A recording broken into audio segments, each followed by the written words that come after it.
All right, Alexander, let's talk about Rosenstein and his testimony. This is a very important testimony, and it just plays into the fact of how ridiculous the entire Russiagate thing was. But anyway, this is what Bloomberg says. This is the title of their article. The FBI's investigation into Trump and Russia now looks even worse. Rod Rosenstein says he was kept in the dark about important parts of the probe. Mind you, this is Bloomberg, very anti-Trump Bloomberg, that supported the entire Russiagate hoax. Within the article, it says, on Wednesday, things got worse. In testimony before the Senate Judiciary Committee, former Deputy Attorney General Rod Rosenstein said that all of the irregularities and shortcuts exposed in recent Justice Department reviews were kept from him when he signed the warrant applications into the campaign aide Carter Page. Had he known about them at the time, he said, he would never have signed them. Rosenstein even reluctantly acknowledged that his own 2017 memo specifying the parameters of Special Counsel Robert Mueller's investigation was deeply flawed. Here is a tweet from Representative Lee Zeldin, where he says this: after years pushing the Trump-Russia collusion fairy tale day in and day out to try and take down the president, often basing their wrong stories on anonymous sources, CNN and MSNBC aren't even covering the live Senate Judiciary hearing with the person who launched the Mueller probe. Well said, Lee Zeldin. Very well said. So, Alexander, we're led to believe that Rosenstein had no idea what was going on. No idea. None at all. None at all. He was only the Deputy Attorney General of the United States. He was only the man who appointed Mueller, and he was supposed to be supervising Mueller. He's only the person who's instructed a investigation of the President of the United States, because to be very clear, that letter of instruction, which was flawed, there's one individual who's been blanked out, and that's definitely Donald Trump. He's also the man, by the way, who supposedly is a brilliant lawyer. And all of these things, despite all of that, all of this went on, and he didn't know anything about it. He didn't know what Mueller was up to. He didn't know what the FBI was up to. He wasn't aware that there were irregularities or things went wrong. He wasn't looking. He was presumably asleep all the time.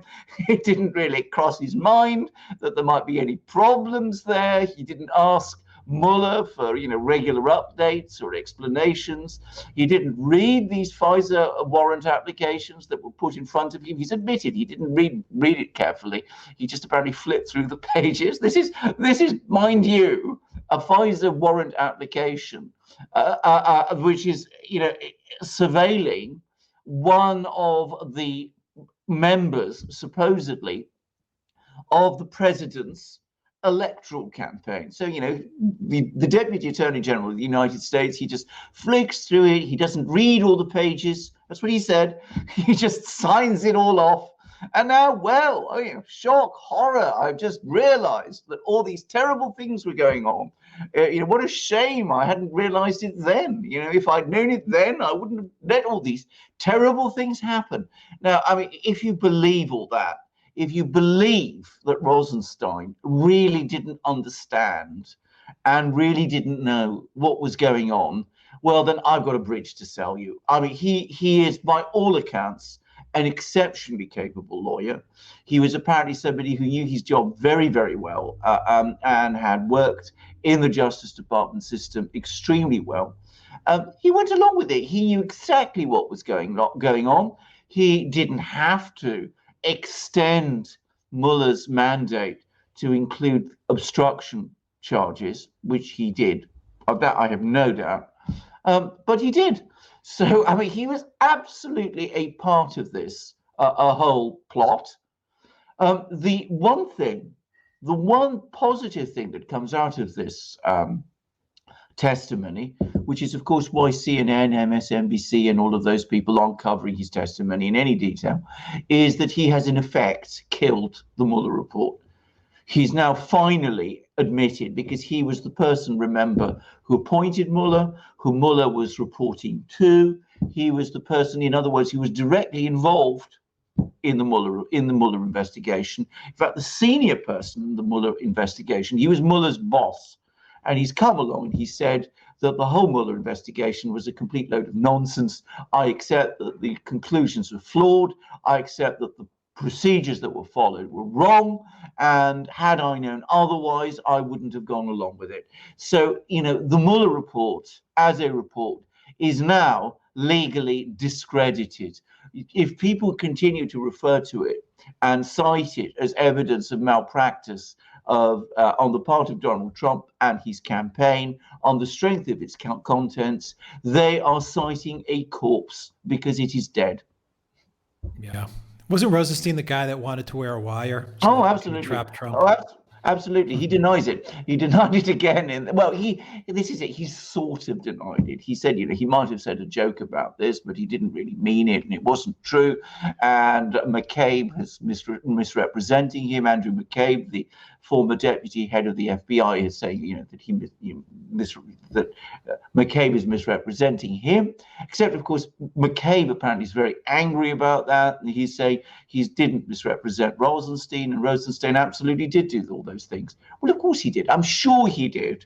I've no doubt listening to what he said he did. I mean, the thing that stood out for me is that he admitted in this testimony that by August 2017,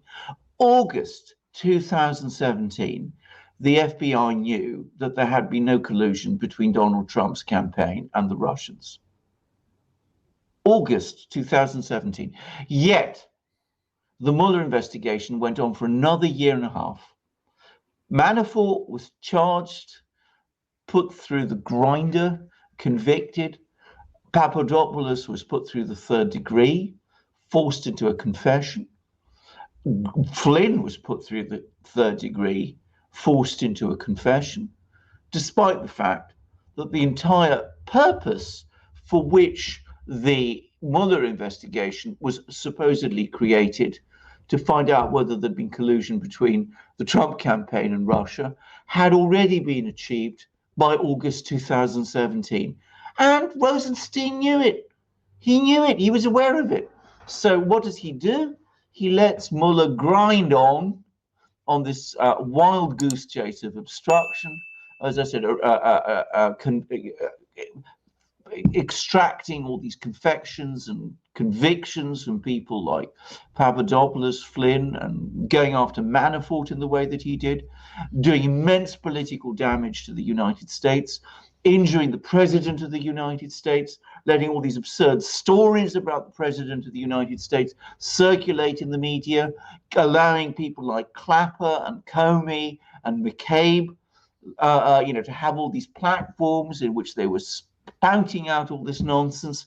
And Rosenstein, after August 2017, let them do it. He allowed them to do it when it would have been perfectly possible, even if he thought that there was a case for obstruction to investigate, which, by the way, is absurd, but let's put that aside. It would be perfectly possible for him and Mueller to come along in August 2017, hold a joint press conference, and say, we've looked into all of this, and we can now conclusively say that there is no evidence of collusion between the president of the United States or his team and the Russian government. That story has no credence. He didn't do it. He wasn't prepared to do it. He was instead, let's be quite clear about it, working against the president, even as he was Deputy Attorney General of the United States. Yeah, I mean, we have to be very clear about what was going on. Even the Republicans knew that the Mueller report was a complete sham.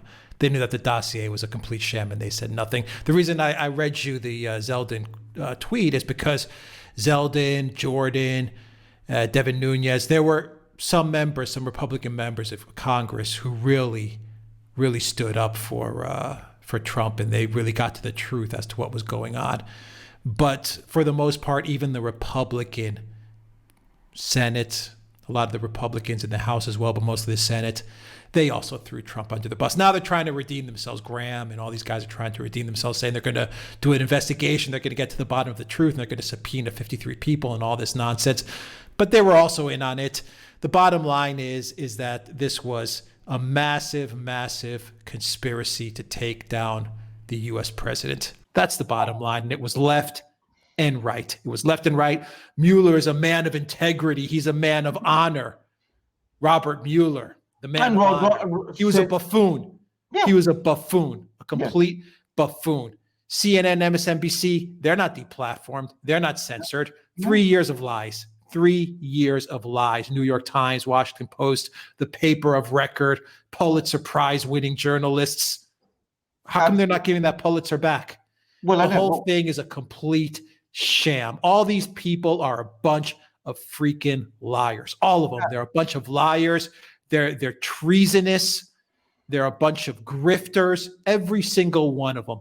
From Cuomo to Lemon to Maddow to the Washington Post to the New York Times to Lindsey Graham to all the rhinos to the Democrats to Pelosi to Schumer. They're all a bunch of grifters and liars that want to do harm to the United States of America. That's the bottom line here. They knew it was a sham from 2017, maybe even earlier. Well, the one thing I would say, I mean, some of the testimony which came to the Congress came after. But the Justice Department, Donald Trump's own Justice Department, knew that this investigation, which the Justice Department had set up, had established that there was no truth to Russiagate by August 2017. That is incredible. That is incredible. He'd only been president at that point for 7 months. I mean, think what would have happened if he'd been cleared then. I mean, it leaves one speechless. And you're quite right. I mean, I can remember all those comments about, this Mueller being this great man of integrity, this formidable investigator, this, Elliot Ness of the Justice Department, the Sherlock Holmes of, the FBI. I mean, all of these things, the bulldog that would never let go, that would, find the truth. In Mueller we trust. In Mueller we trust.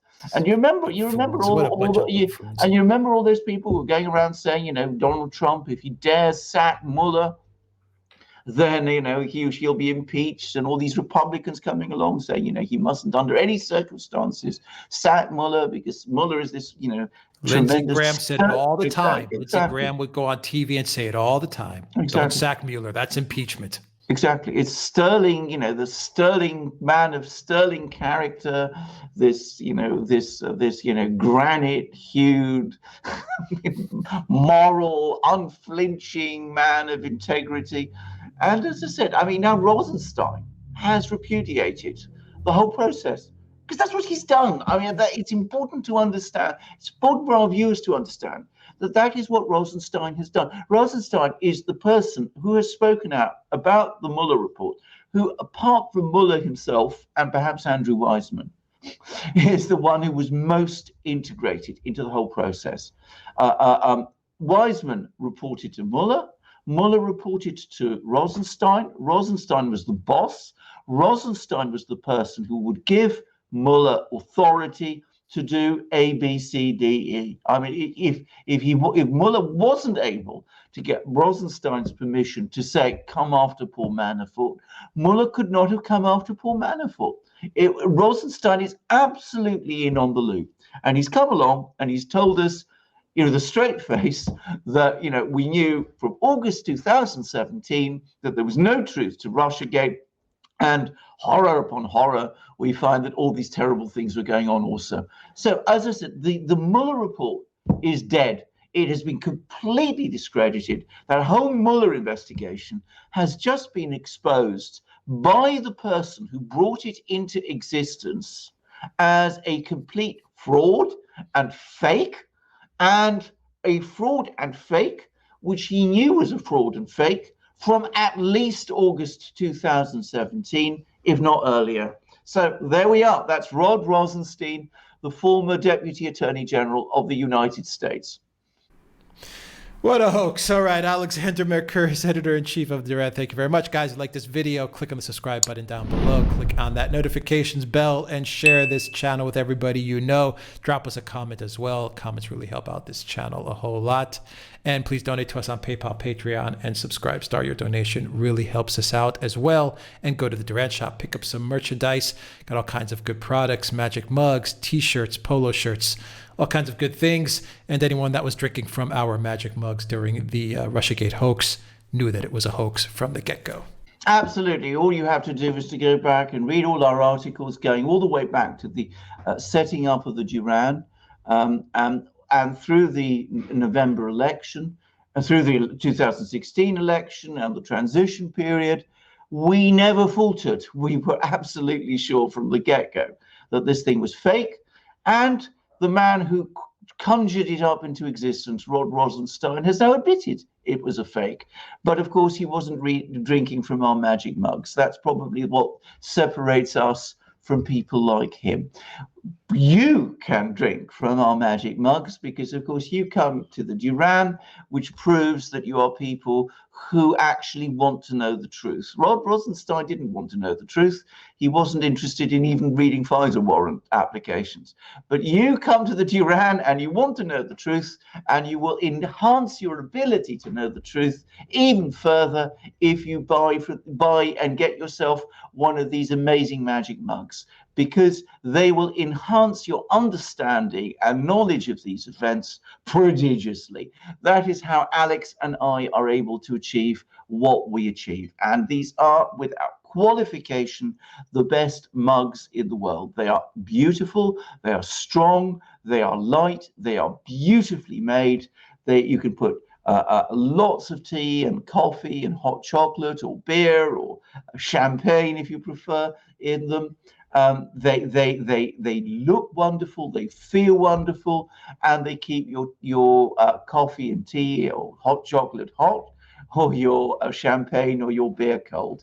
They are the best mugs in the world. I speak as the world expert on the subject, having gone through literally hundreds, probably thousands of mugs since I first started drinking tea when I was at school. So, best magic mugs in the world, and you can also find in our shop the best t-shirts in the world, both long-sleeved and short-sleeved. Long-sleeved, as I'm wearing at the moment, all 100% cotton, all incredibly stylish, all incredibly comfortable. And we also have equally fine V-neck shirts, and we've got the world's best polo shirts. I say that without any qualification either. They are amazing. They are also 100% cotton, obviously, and they are equally comfortable and immensely stylish, and you can wear them to the most fashionable and elegant of places, as I have done. And you won't just find shirts in our shop, you will find hats, hoodies, and stickers. Also, you will also find our amazing ebooks covering subjects like Russiagate, of which we are the world experts, having, as Alex rightly said, got it right from the start. Even before we were even seeing how it was evolving before it even started properly. We were writing articles warning people about how, what the story that was being built up and why it wasn't true. So you can find our analysis of Russiagate in our ebook, and you can find also our analysis of the equally absurd, actually even more absurd, Ukraine-gate story, and of the really sinister Epstein story, and the really tangled Brexit battle, and of course, even on a subject like oil, we've got an ebook like that out. So you will support us by coming to our shop. You will be the owner of these great things if you come to our shop. Alex is adding products to the shop. So come to our shop, support the Duran. Alex will tell you how. Just go to theduranshop.com. You'll find the link in the description box down below. Alexander Mercouris, thank you very much. Until next time, everybody, take care.